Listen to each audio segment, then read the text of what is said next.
honored to be joined by Tracy Doyle, an award-winning entrepreneur, emotional wellness advocate, and author of a powerful new book, Finding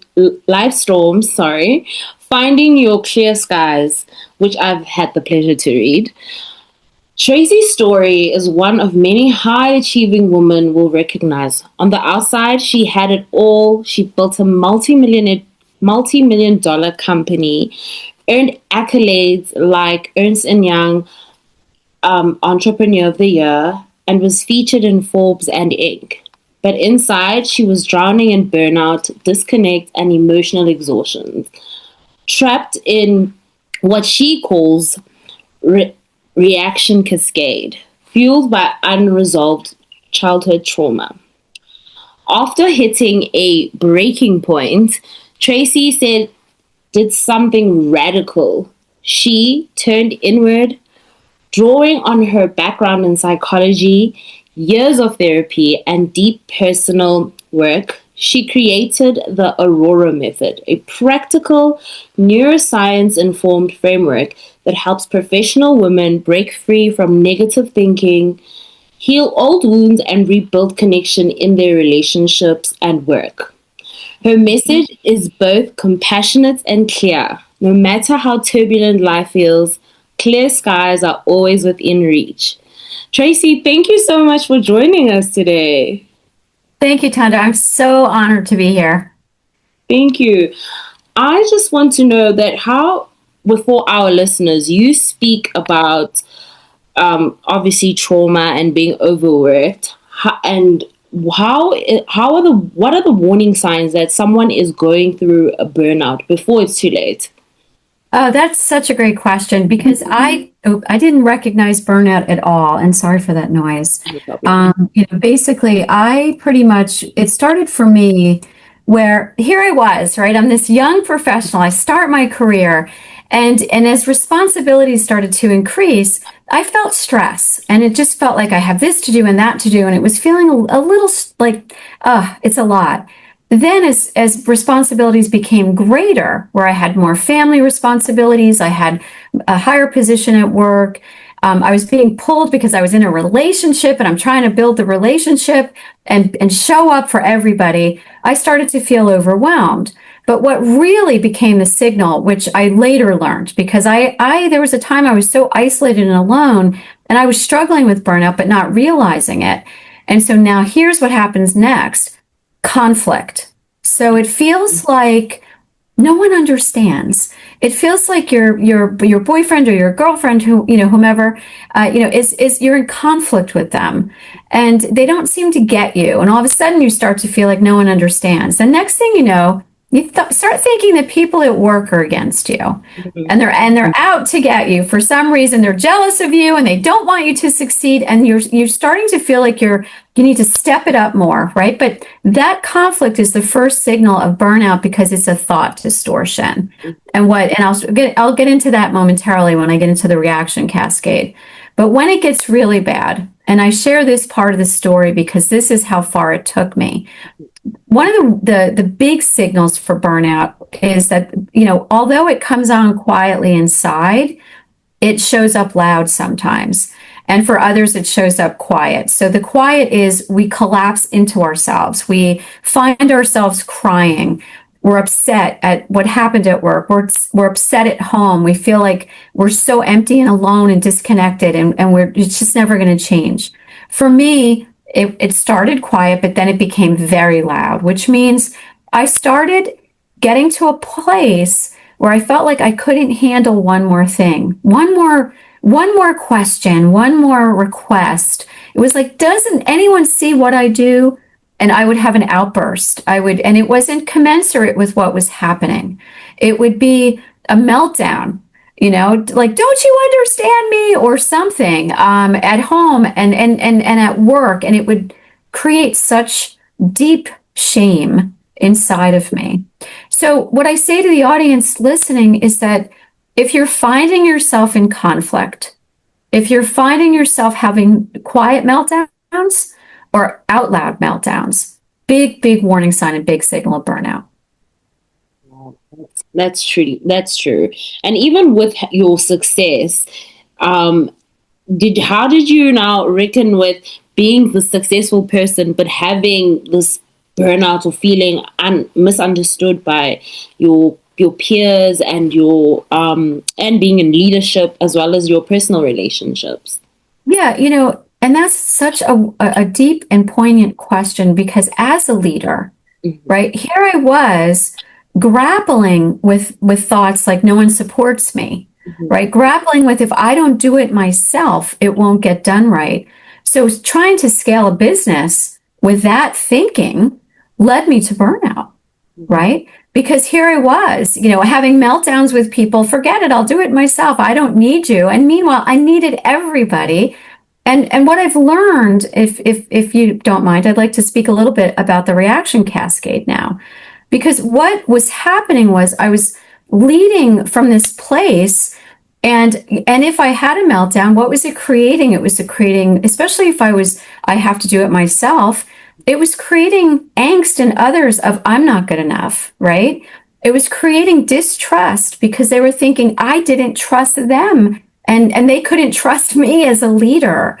And then when I was melting down over no one supports me, it was creating a culture of fear, right? And so, the cost of leadership in the absence of recognizing burnout creates not only disconnect with ourselves, but disconnect as a successful leader.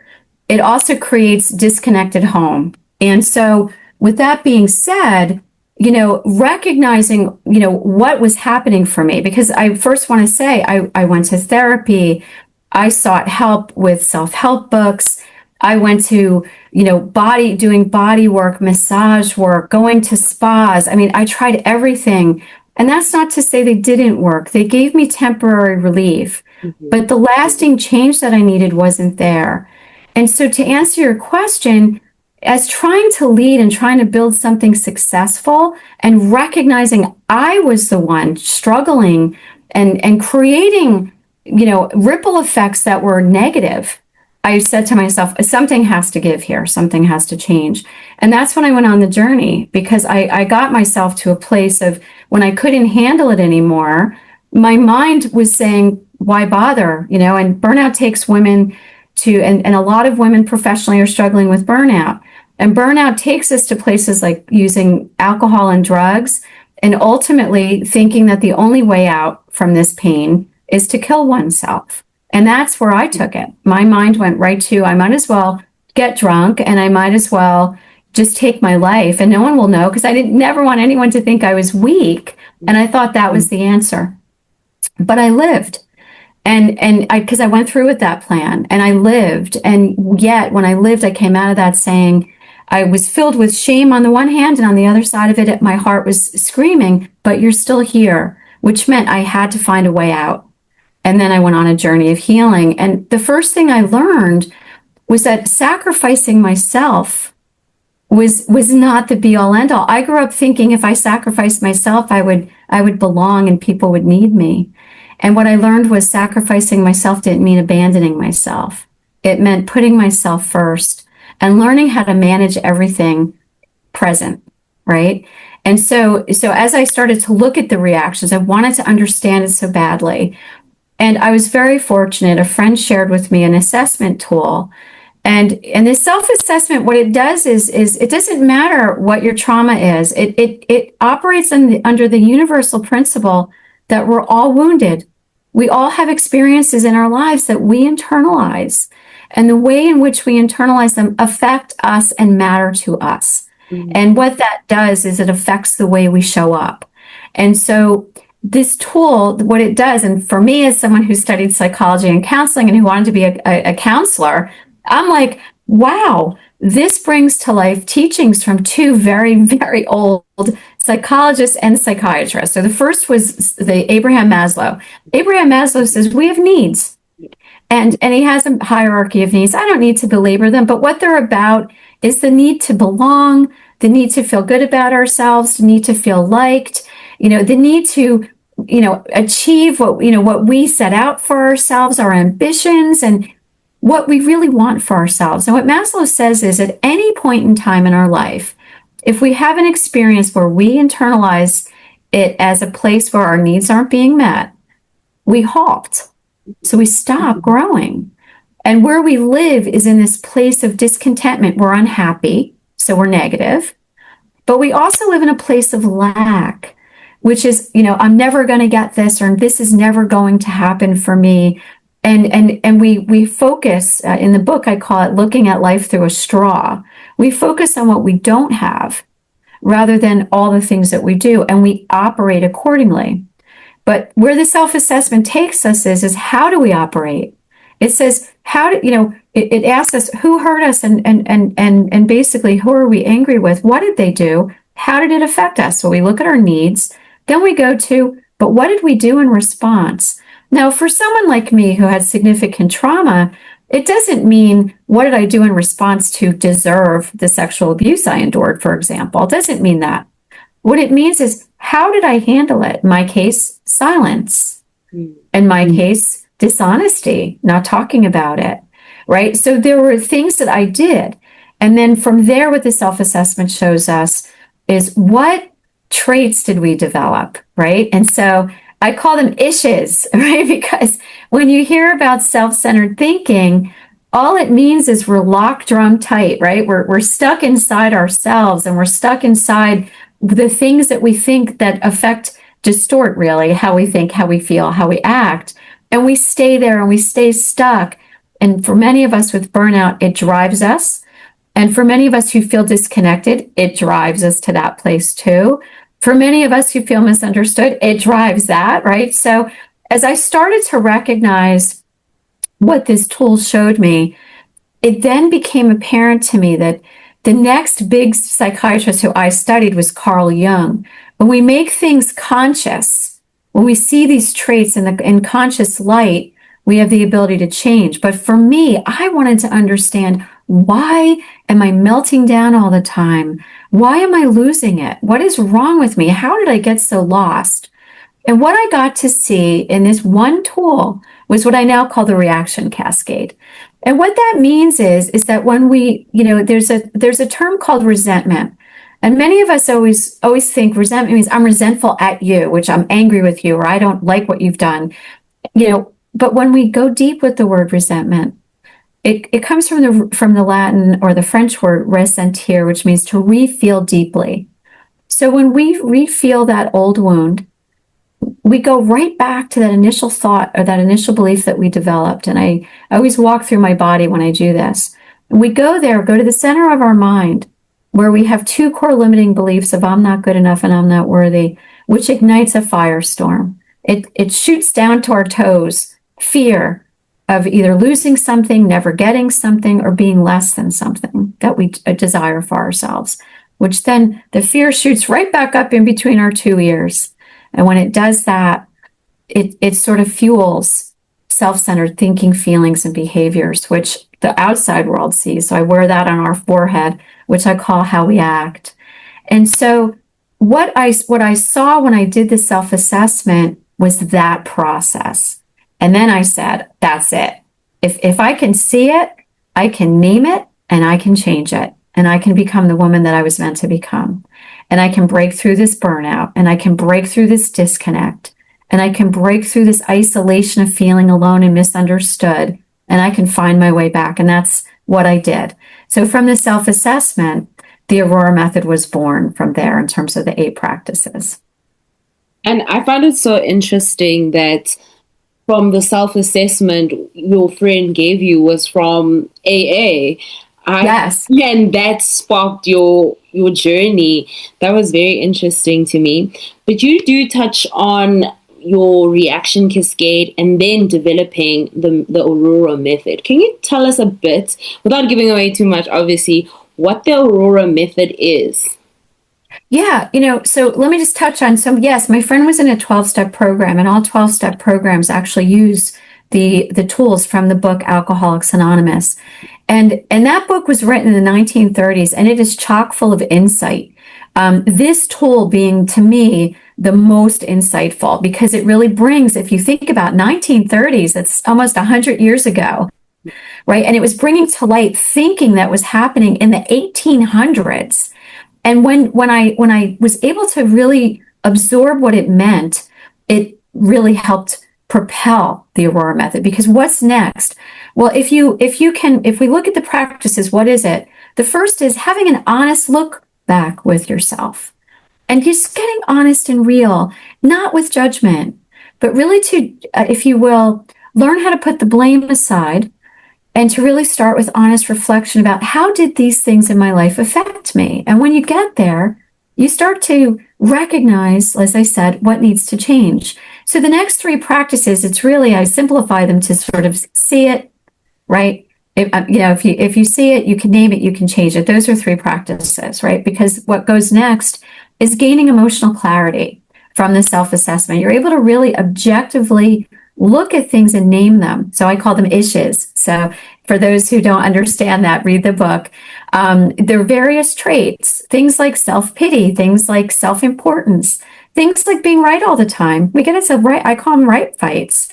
And that's self-righteousness. These are all traits that we develop as a result of these experiences that started way back when.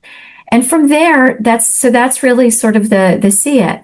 The name it is the pattern recognition. We start to see our patterns when we look at the tool in the Aurora Method called the turnaround. It's multiple exercises, but it's designed very simply to help you see your patterns.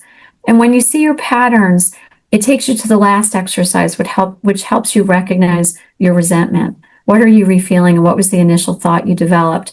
Which really then helps you with perspective shift, right? Because that's what you're changing. All the burnout literature, anything on thought distortion, what does it tell you? You have to learn to change your perspective. If you were me, and if you're anything like me, what do you say? How? How do I do that? Right? And you have people telling you, say this to yourself, do that to yourself, and you might do it. If I could show you my corkboard, I have affirmations everywhere that other people wrote, but they're not personal to me, right? So I might do them, but they don't stick. So perspective shifting is all about finding, if you're identifying and naming and seeing what you need to change, finding what sticks for you. So for me, it's things like, I'm worthy as I am. I belong, right? Things I need to say to myself. I'm centered and calm, right? People need to hear what I have to say. Things like that. And that's what's personal to me. So I don't have to scream to be heard, right? It's a matter of recognizing as I start to feel unheard, I can just sit quietly and say, I'm centered and I'm calm, I'm understanding, and people do need to hear what I have to say. It's not that they're not listening. And as I sit through and listen and I'm present and I'm kind and I'm understanding, I can respond in kind. Whereas before, I just reacted, right? So I was able to really bring that together. But the next step of the Aurora Method to me is the most fulfilling. Because once you shift your perspective, you start to recognize how your thinking and your distortions affected the people in your life. Because what we do, we don't realize that we become other people's triggering events, right? The one that triggered us into this cascade. And when we recognize that, we're like, oh my gosh, I can change that. And we acknowledge it. So the process is called mending, where we mend our relationships.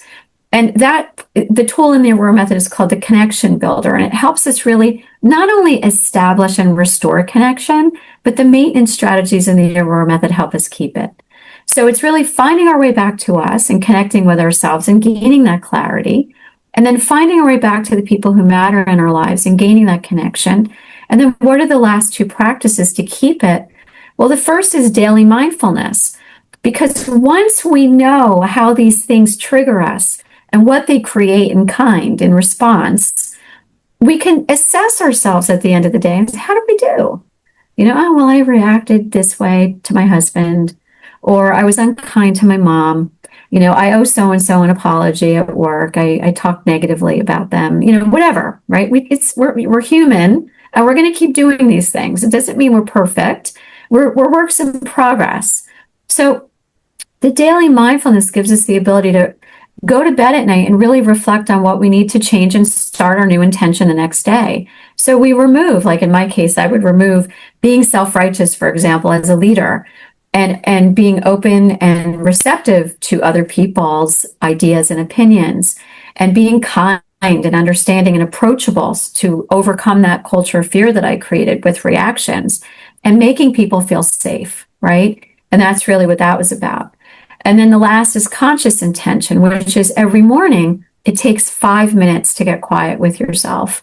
And that conscious intention is really replaying what we thought about the night before and creating our own daily intentional practices. Some people like prayer. Other people like to go for a quiet stretch. People, they'll do a quiet yoga thing for 5 or 10 minutes. So within that, whatever it is for you, it's building in that intentional practice. I personally like to do a prayerful morning. That's what works for me. And I like to have quiet. And I stretch while I'm praying. So I like to connect with my body, connect with my mind, and connect with my spirit as I set my 5-minute intention for the day. And I start every day that way today. I did it this morning before I got on this call or on this podcast. So that's the Aurora Method in action. That's so amazing. And I start my day with prayer as well. I need to start my day with prayer and get myself my mind right, and then I can deal with people. And exactly. Thank you for breaking down what the Aurora Method is and sharing how women can use those tools to begin to focus on themselves. How has it been now that you have come out of this reaction cascade and developed the Aurora Method, and now you are this work in progress, but a better version of yourself? Mm-hmm. What it has brought me is it's beyond description of words, because where I was, where my burnout took me was, as I said, I wanted to die. I was angry all the time. I'm tired of taking care of this. I'm tired of doing that for them. I'm tired of being the fixer. To one who can embrace life and embrace life's challenges. So let's give some examples. So I became a better leader. I became more approachable. I became a better friend. I'm more present. I became a better wife, right? I'm connected to my partner, and basically I'm able to recognize people's limitations. I'm able to accept, for example, I have a disabled sister. I'm able to accept her disability and not be in that place of she should this and she should that, or she should know everything I do. No, she's not capable of recognizing some of the things that I do because I help her. I became willing to help my sister at a time when her daughter was almost failing in 8th grade. And I uprooted my life because my relationship with my partner is so built on trust that I actually moved. Let's see, I'll speak in miles, but I don't know what it is in kilometers. I would say probably over 1,000+ kilometers away from home to move in with my sister and provide an environment for my niece to thrive, right? And come home every month as if I was only home for a week and at work for 3 weeks a month. But that's the strength of what I've not regained, but gained from living this intentional life. I've also been able to walk through people through, very difficult times. I've mentored so many women who are struggling today because so many of us disconnect from ourselves because we're so caught up in sacrificing ourselves for everybody. And I've helped them find their way back to themselves and even restore their marriages because they were on that brink of thinking their husband would never understand them and it was worth getting a divorce when it really wasn't, right? And helping them shift inside. So I've had so much joy in doing this because when I see the fruit of the labor of helping someone find their way back, it's now my purposeful intention of living today. That's what it's given me. And we're so grateful that you have found your way through that. And my next question would have been, why now? Why a book? Why, did you write this book? That's a great question because everyone asks me that question. And, so where I was when I moved in with my sister 4 years ago was I had just stepped away from my CEO role in my business. I wanted to exit the business and I realized I didn't know how. And again, that's work through the Aurora Method of recognizing my biggest limitation was financial management and profitability. I didn't know how to do it. And despite classes, it wouldn't stick in my brain. So I finally made this decision. If I'm going to exit the business, I have to step away from the business and hand the reins over. Shortly after I made that decision, my mom passed away. And so I had to immediately focus on my family, which for me was a good thing, trying to let go of my baby at work because I started it in 2002. But when I moved in with my sister, I started to feel profound isolation again because I left my partner at home. I left my network at home. I left all my family that live here, my friends. I left everything. I was no longer going to the office. I was so alone. And where I was at was at a place where my sister has similar traits to my mom, and I had quite a bit of trauma with my mom. And as I talked about those resentments, those refeels, the refeels started to become more prominent. And I started to get reactive again. And I was like, oh no, girl, we are not going back there. We're not going back. And I had a couple of meltdowns. Oh no, I was like, this is not going to happen. So I went deep in my morning practice. And I use prayer, as I said, and I like, to me, 5 minutes of quiet always gives me clarity. So I would go deep with quiet. And I said to the universe, to God, what do I need to do to turn these lemons into lemonade? How do I overcome this? And what came to me was I needed to share it. So I started talking to my network of women that I've helped and saying, like, I keep getting this, I need to share it. And they were like, are you kidding me? You need to write a book. So here's what it did for me. I made a decision I was just going to write the book. It would help me work through some of the refeels. And it did. I cried through the whole first third of the book where I relived my story. Right. It was pretty intense. I cried and cried and cried, but I gained deeper understanding through that process too, for some of the characters in my life that I still held deep resentment toward. I was just deep feelings of dislike, right? And if since you read the book, I really had a profound understanding for my stepfather, and you know where that went in the book, right? So that was huge, and then I started writing. Yeah, so I started writing the Aurora Method, how I learned it, and I was telling stories. Each chapter was a story. But then, as I began to work with someone for the book, right now I wanted to make it something. And I'll never forget the conversation. I thought it was done. And he said to me, what do you want the book to do? And I said, I want to help other women struggling with emotional burnout who feel alone and empty and disconnected find their way back to themselves and others.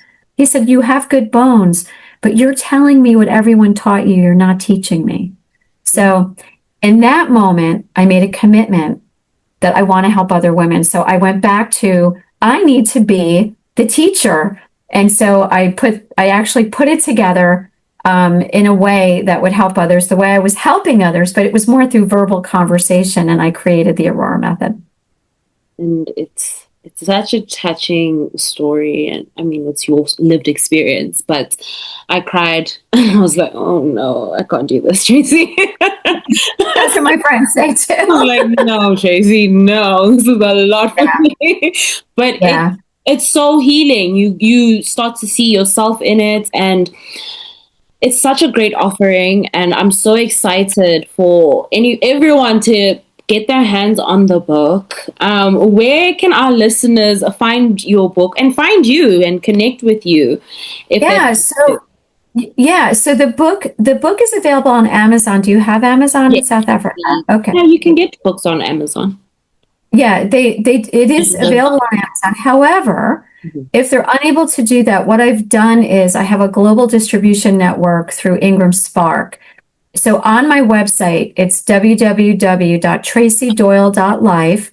You will just click book, and it's going to offer you the ability to go down and read an excerpt first, which would be the introduction to the book.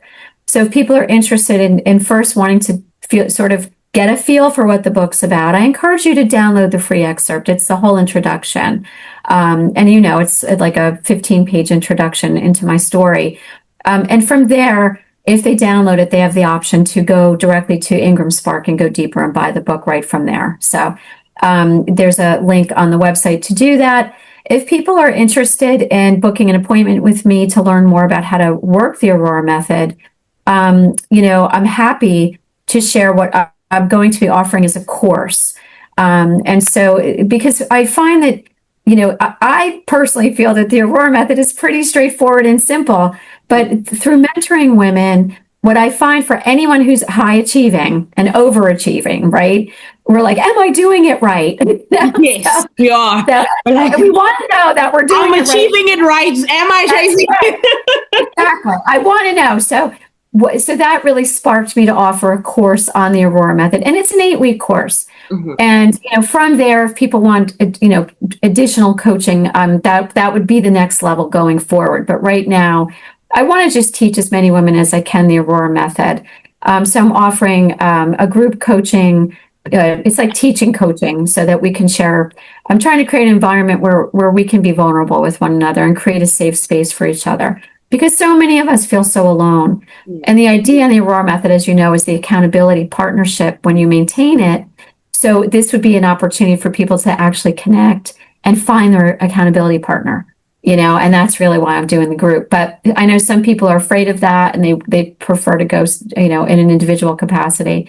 So I would like to talk about that with women. So there's an ability to, if you download the free excerpt, you can actually, meet me and book a meeting with me as well. So I can talk through, what the solutions are, all on the website. And I will link all your website and the Amazon link for the book and this episode. Thank you so much for joining me. I really enjoyed your book, and I enjoyed meeting you, and just the light woman that you are, that, I was a bit nervous. I was like, oh, I know she's like fantastic and she's done this Aurora Method, but you never know when you meet someone with some things they've been through. But you're such a light person who's with a light energy that you'd never think that you went through some of the things that you went through. Yeah, thank you. And that's a lot of what my challenge was, because from the outside, I looked like I had it together, and on the inside, I was crumbling. Yeah. And, and then because I had unresolved life experiences, and what I mean by that is, yes, I had dealt with the trauma, but it was how it affected me and shaped my thinking. And once I learned how to reshape what was shaped, I became who you're looking at right now. Yeah. But through that journey, it was a lot of pain, so thank you so much for the opportunity to share this with your audience. Thank you for joining me today, Tracy. Thank you, Thando.